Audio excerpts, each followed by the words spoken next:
I want to discuss a few things, but one of the things that I think it's hilariously disgusting is an article that I wrote on RFK Jr.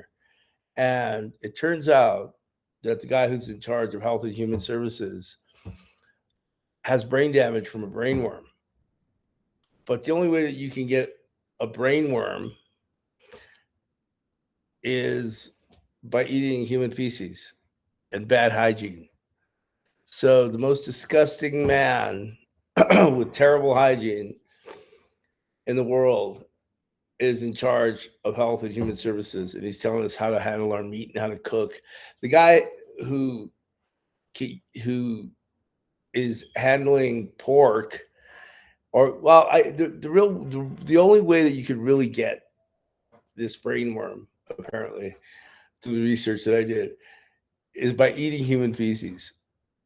And whether it's an accident or whatever, and you already have a tapeworm. So, I'm not going to get into the gruesome details.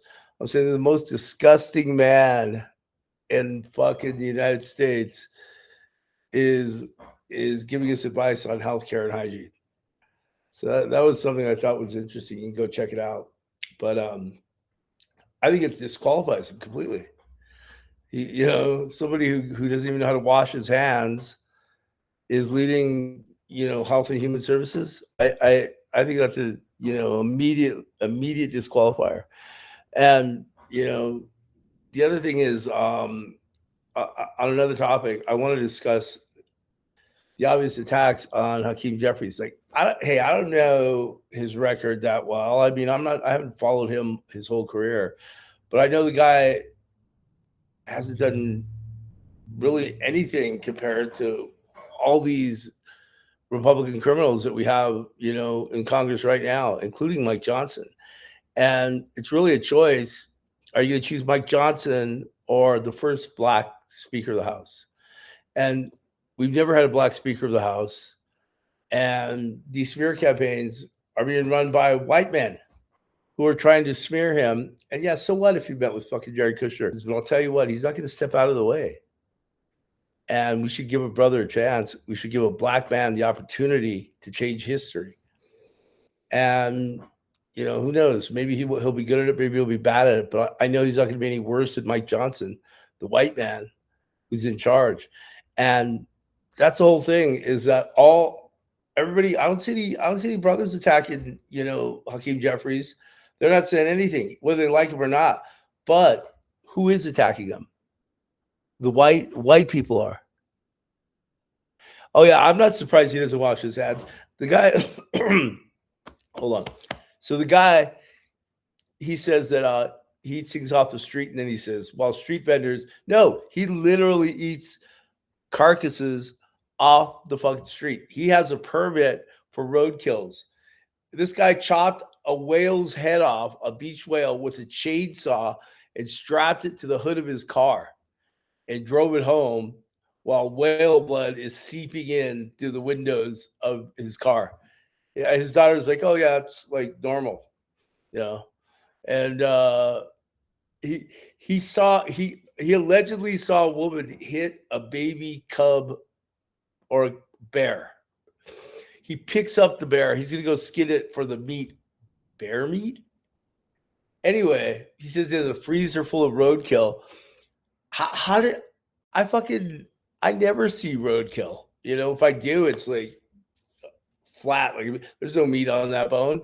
But this motherfucker, he's fighting a baby cub bear at roadkill, and then he drops it off, and he gets rid of the body in Central Park. So he finds it in upstate New York. He has to drive to New York City, and the meat's going bad. He couldn't skin it.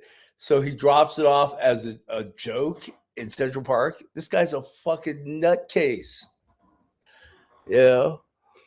But here's the whole thing. Do you think white Republicans aren't afraid of Hakeem Jeffries? Do you think they're not, using this whole so-called progressive divide in the Democratic Party, which I don't think exists? I think that we all support each other in the end. Democrats rally behind Democrats. But Do you think they're not using that? They're not attacking Chuck Schumer right now. They're not attacking James Carville because they're not relevant right now. They're worried about the new Speaker of the House. But maybe they're a little worried that he's a black man, because maybe a black man has had enough shit from this racist white, regime. Not only is going on now, but that never ended. I mean, so here's what I say. People are like, oh, well, that was the past. It's different now. Racism is over. Over? I'm like, give me a fucking date when it ended and we'll have a fucking parade. Racism isn't fucking over. If it's over, I want to see a fucking date when it ended. And that's bullshit. I mean, so here's the whole thing is that let's give a brother a chance and let's support Hakeem Jeffries. And because the only choices are Jeffries or Mike Johnson.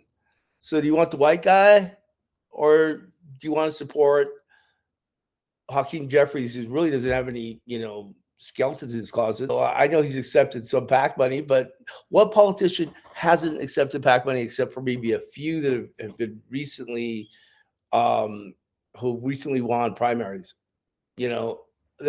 Maybe Bernie Sanders, But here's the whole thing. If progressives are really about change, then we're going to change the amount of white people in Congress, the amount of white people who are, in control.